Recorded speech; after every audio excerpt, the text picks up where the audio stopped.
ये स्वागत है एक बार फिर से उत्कर्ष क्लासेस ऑफ सोशोलॉजी के पीजीटी सोशोलॉजी स्पेशल क्लासेस में। आज हम देखेंगे सामाजिकरण सोशलाइजेशन से संबंधित कुछ महत्वपूर्ण बहुविकल्पी प्रश्न। यह बहुविकल्पी प्रश्न न केवल पीजीटी के लिए महत्वपूर्ण साबित होंगे बल्कि BA, MA, net, JRF, JIC, GDC, UPSC एवं अन्य प्रतियोगी परीक्षाओं के लिए भी महत्वपूर्ण है।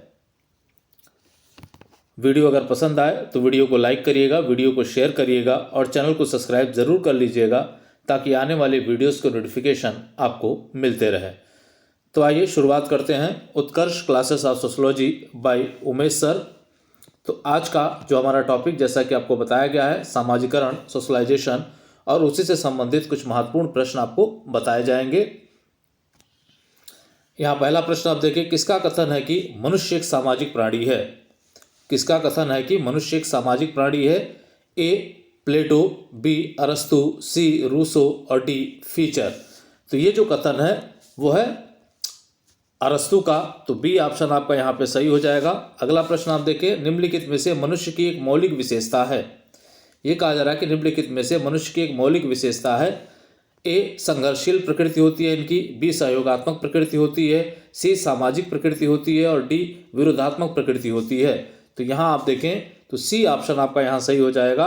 सामाजिक प्रकृति होती है मनुष्य की, तो सी ऑप्शन पे आप यहाँ टिक लगाएंगे। अगला देखें आप,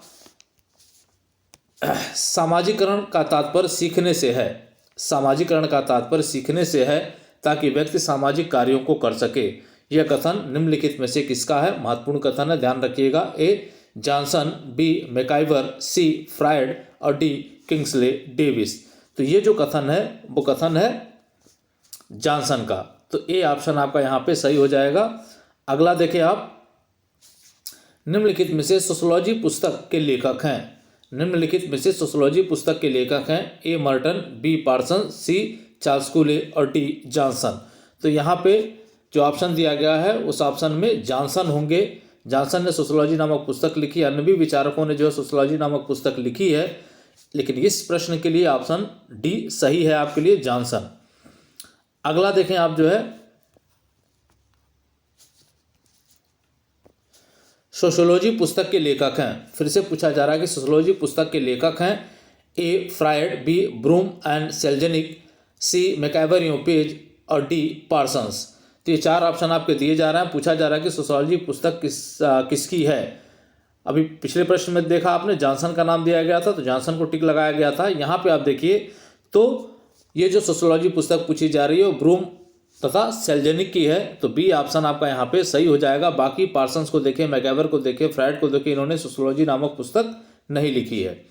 अगला देखें, किसका कथन है कि सामाजिकरण से अर्थ उस प्रक्रिया से है जिससे किसी व्यक्ति को सामाजिक व्यक्ति बनाया या सामाजिकृत किया जाता है। परिभाषा फिर से सुन लें, सामाजिकरण से अर्थ उस प्रक्रिया से है जिससे किसी व्यक्ति को सामाजिक व्यक्ति बनाया या सामाजिकृत किया जाता है। ए जॉनसन, बी मैकाइवर, सी किंग्सले डेविस और डी फ्रायड। तो ये परिभाषा है किंग्सले डेविस की, तो ध्यान रखिएगा, महत्वपूर्ण परिभाषा है, किंग्सले डेविस की है, तो सी ऑप्शन आपका यहाँ पे सही हो जाएगा।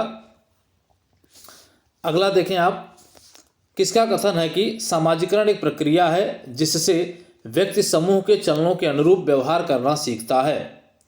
सामाजिकरण एक प्रक्रिया है जिससे व्यक्ति समूह के चलनों के अनुरूप व्यवहार करना सीखता है। ये परिभाषा किसकी है? ए आगबन या निमकॉफ, बी ब्रूम तथा सेल्जेनिक, सी मैकाइवर यो पेज और डी स्टीवर्ट यो ग्लीन। किसकी है ये? तो यहाँ पे आप देखें तो ये जो कथन है वो है आगबनियो निमकॉफ की, तो ये ऑप्शन आपका यहाँ पे सही हो जाएगा, महत्वपूर्ण है, ध्यान रखिएगा। एक और महत्वपूर्ण प्रश्न आ रहा है, ए हैंडबुक ऑफ सोशोलॉजी पुस्तक के लेखक हैं। ए हैंडबुक ऑफ सोशोलॉजी पुस्तक के लेखक कौन है? ए गिलिन और गिलिन, बी आगबनियो निमकॉफ, सी ग्रीन और डी मीड। तो ये पुस्तक है आगबनियो निमकॉफ की, तो 8वां का बी ऑप्शन आपका यहाँ पे सही हो जाएगा, आगबनियो निमकॉफ की पुस्तक है ये।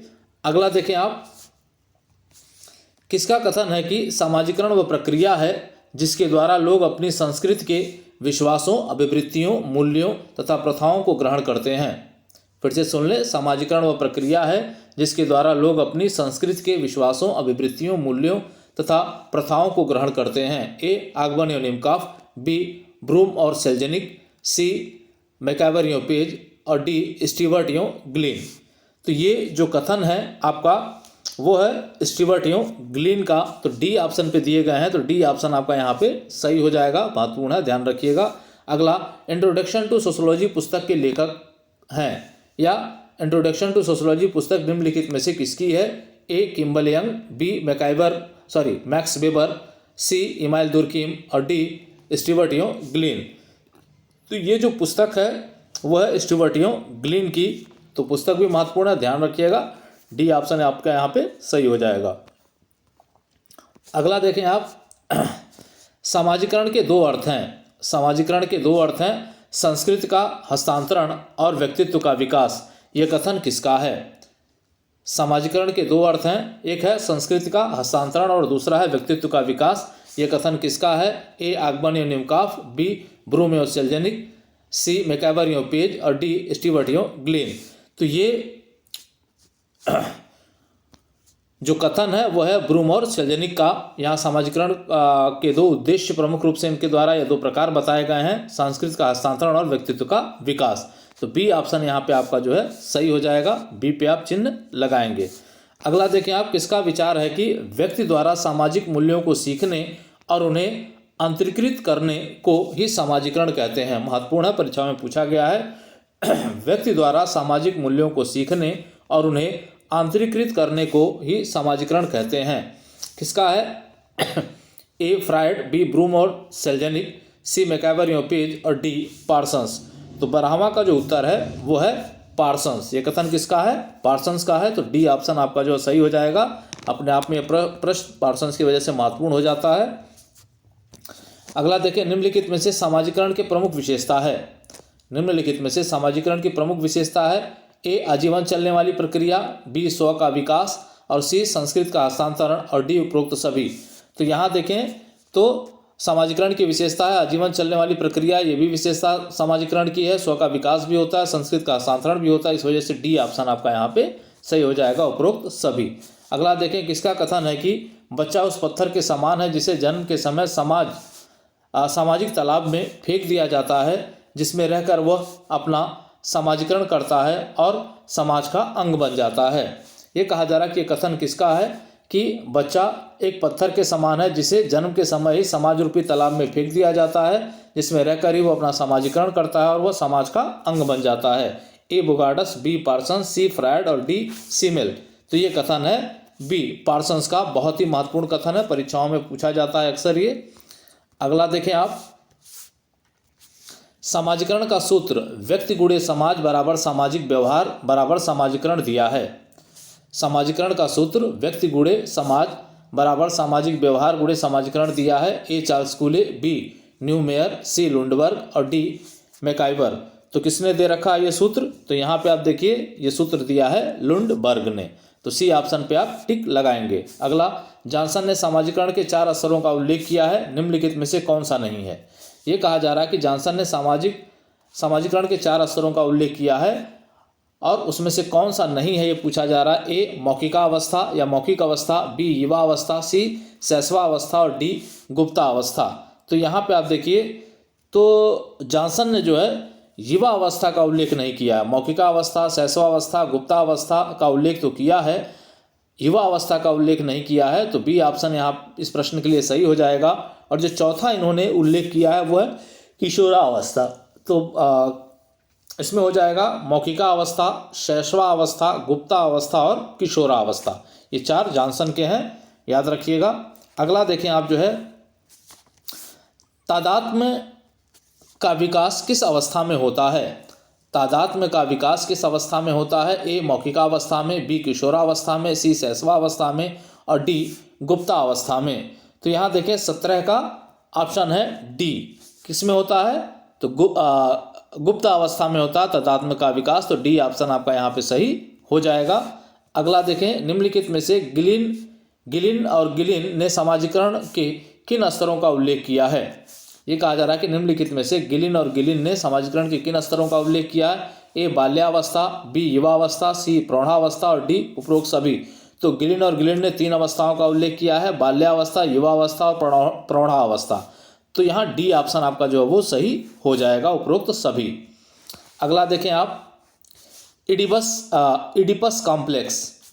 इडिपस कॉम्प्लेक्स मातृ मनोग्रंथि तथा इलेक्ट्रा कॉम्प्लेक्स पितृ मनोग्रंथि को किसने व्यक्त किया है? ए बोगार्डस, बी पार्सन्स, सी फ्रायड और डी सीमेल। तो इसको व्यक्त किया है सी फ्रायड ने। किसने व्यक्त किया है?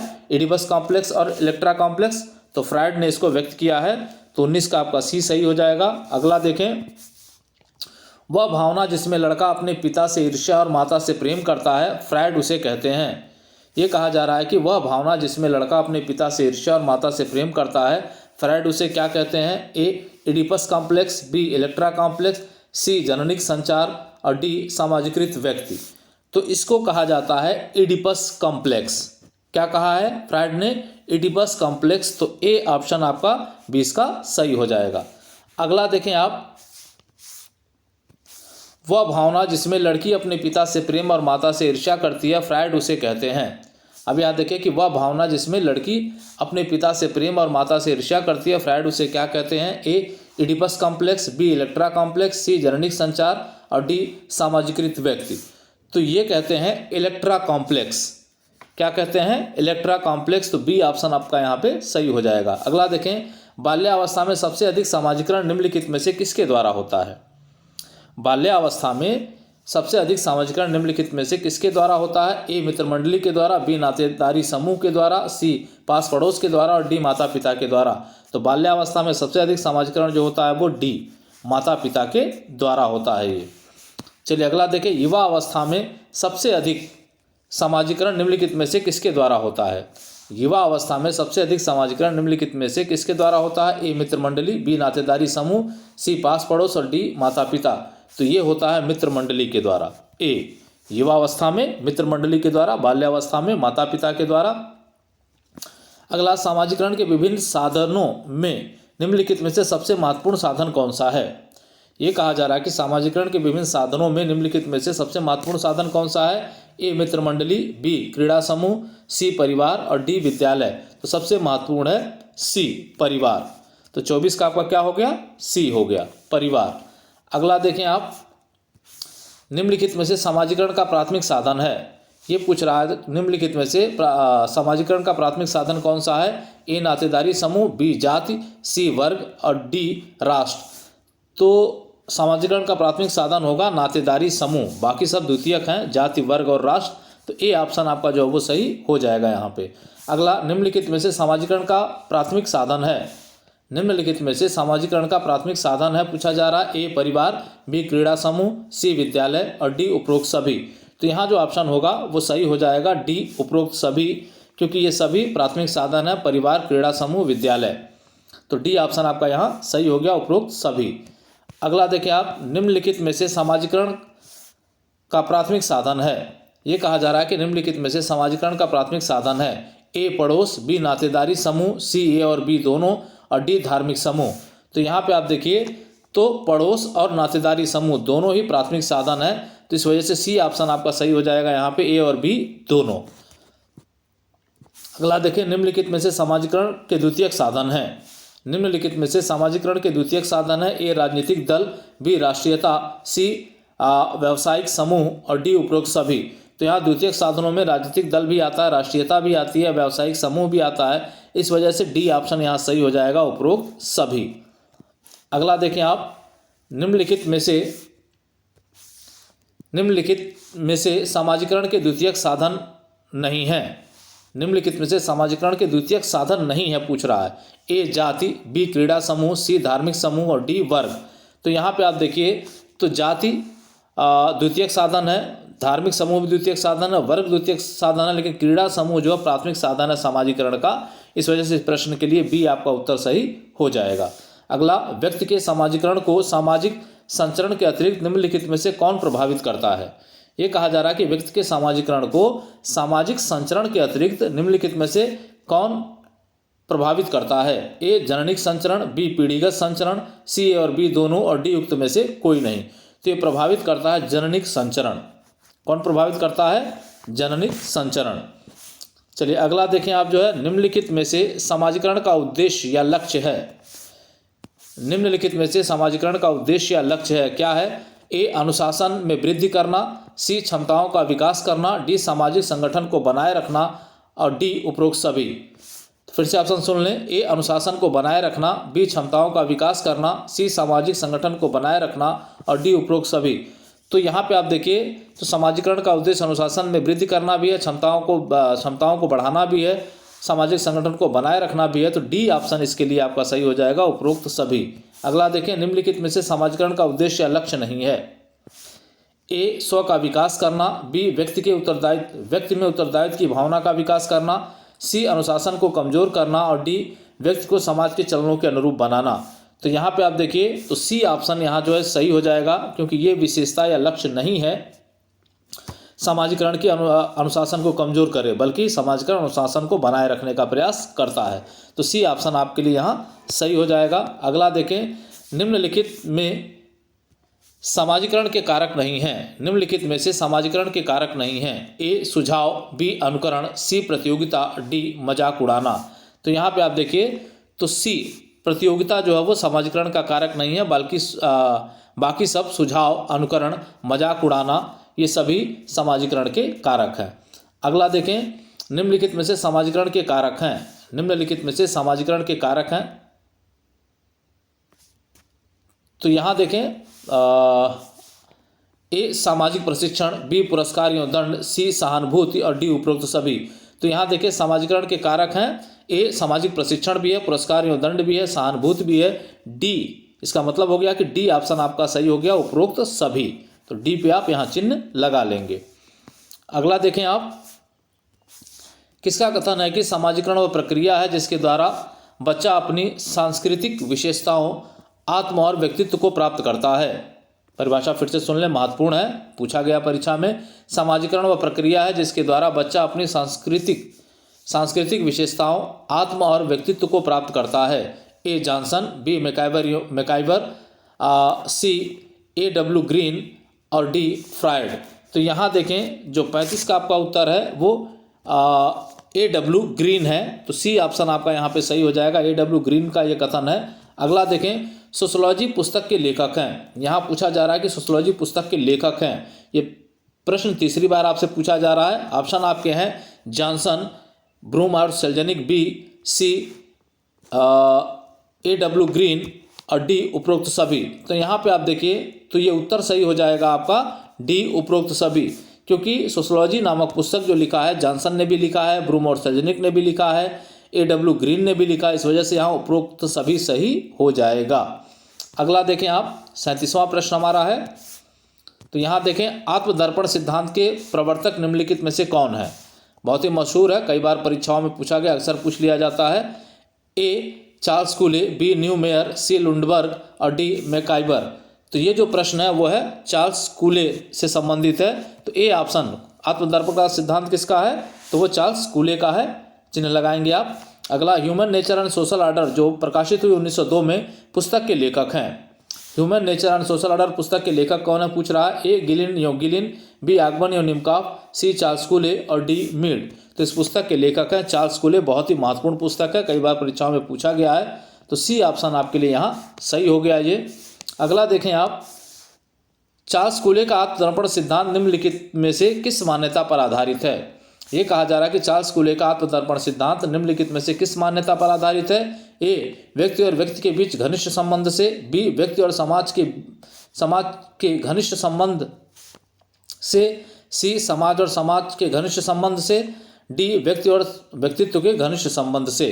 तो यहाँ पे आप देखिए, तो आत्मदर्पण सिद्धांत जो संबंधित है वो व्यक्ति और समाज के घनिष्ठ संबंधों पर आधारित है। तो बी ऑप्शन आपका सही हो जाएगा यहाँ पे। अगला देखें, व्यक्ति के व्यक्तित्व का केंद्रीय तत्व होता है। व्यक्ति के व्यक्तित्व का केंद्रीय तत्व क्या होता है पूछा जा रहा है। ए स्व या आत्म, बी समाज, सी संस्कृति और डी पराहम। तो व्यक्ति के व्यक्तित्व का जो केंद्रीय तत्व होता है वो होता है स्व या आत्म होता है। तो इस वजह से यहाँ पे ए ऑप्शन आपका सही हो जाएगा। अगला देखें आप, स्व या आत्म का विकास व्यक्तियों के एक दूसरे के संपर्क में आने से होता है, ये कथन है। ये कहा जा रहा है कि स्व या आत्म का विकास व्यक्तियों के एक दूसरे के संपर्क में आने से होता है, ये कथन है। ए असत्य, बी सत्य, सी तटस्थ, डी उक्त में से कोई नहीं। तो ये कथन बिल्कुल 100% सही है कि स्व या आत्म का विकास दूसरे व्यक्तियों के संपर्क में आने से होता है। तो बी ऑप्शन आपका सही हो जाएगा। अगला किसका कथन है कि व्यक्ति केवल सामाजिक संरचना का प्रभाव नहीं है। व्यक्ति केवल सामाजिक संरचना का प्रभाव नहीं है बल्कि वह उसका रचनाकार और संरक्षक भी है। यह कथन किसका है कि भैया व्यक्ति केवल सामाजिक संरचना का प्रभाव ही नहीं है बल्कि वह उसका रचनाकार और संरक्षक भी है। तो यहाँ देखिए ऑप्शन दिया जा रहा है ए MacIver, B Neumeyer, C Lundberg और डी चार्ल्स कूले। तो यहाँ पे आप देखिए ये जो कथन है वो है चार्ल्स कूले का। तो डी ऑप्शन आपका यहाँ पे सही हो जाएगा, अपने आप में महत्वपूर्ण हो जाता है ये। अगला देखें आप, समाजीकरण के आत्मवादी सिद्धांत theory of I and me के प्रवर्तक हैं। समाजीकरण के आत्मवादी सिद्धांत या मैं और मुझे का सिद्धांत के प्रवर्तक कौन है? A Herbert Spencer, B Herbert Mead, C Freud और डी चार्ल्स कूले। तो यहाँ देखें ये प्रवर्तक है हर्बर्ट मीड। तो बी ऑप्शन आपका यहाँ पे सही हो जाएगा। मीड ने जो है ये सिद्धांत दे रखा है आत्मवादी सिद्धांत या theory of I and me, जिसको हम मैं और मुझे का सिद्धांत भी कहते हैं। तो ये किसके द्वारा दिया गया है? तो ये मीड के द्वारा जो है दिया गया है। तो यहाँ बी ऑप्शन आपका सही हो जाएगा। अगला देखें, माइंड सेल्फ एंड सोसाइटी पुस्तक के लेखक हैं। माइंड सेल्फ एंड सोसाइटी पुस्तक के लेखक हैं A Herbert Mead, B Kingsley Davis, C Emile Durkheim और डी उक्त में से कोई नहीं। तो ये पुस्तक है हर्बर्ट मीड की, कई बार परीक्षाओं में पूछा गया है, महत्वपूर्ण है, ध्यान रखिएगा। माइंड सेल्फ एंड सोसाइटी किसकी पुस्तक है? हर्बर्ट मीड की पुस्तक है। अगला देखें, हर्बर्ट मीड के आत्मवादी सिद्धांत theory of I and me का आधार है। हर्बर्ट मीड के आत्मवादी सिद्धांत या theory of I and me का आधार है ए व्यक्तिगत चेतना, बी सामाजिक चेतना, सी आत्म चेतना और डी वैचारिक चेतना। तो क्या है भाई इसकी? तो यहाँ पे आप देखिए इनके जो सिद्धांत का आधार है वो है आत्मचेतना। तो सी पे है आत्मचेतना, तो सी ऑप्शन आपका सही हो जाएगा। अगला, हर्बर्ट मीड ने दूसरे लोगों के व्यवहारों को निम्नलिखित में से क्या कहा है? हर्बर्ट मीड ने दूसरों लोगों के व्यवहारों को निम्नलिखित में से क्या कहा है? ए विशिष्ट अन्य, बी सामान्यकृत अन्य, सी सरलीकृत अन्य और डी सामाजिकृत अन्य। तो ये कहा है इन्होंने सामान्यकृत अन्य। बी ऑप्शन सही हो जाएगा, महत्वपूर्ण है, कई बार परीक्षाओं में पूछा गया है। तो दूसरे लोगों के व्यवहारों को क्या कहा है इन्होंने? सामान्यकृत अन्य कहा है। अगला देखें आप जो है,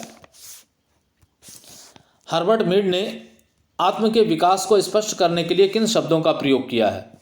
हर्बर्ट मीड ने आत्म के विकास को स्पष्ट करने के लिए किन शब्दों का प्रयोग किया है? ए इड और ईगो, बी सुपर ईगो, सी मैं और मुझे और डी उपरोक्त सभी।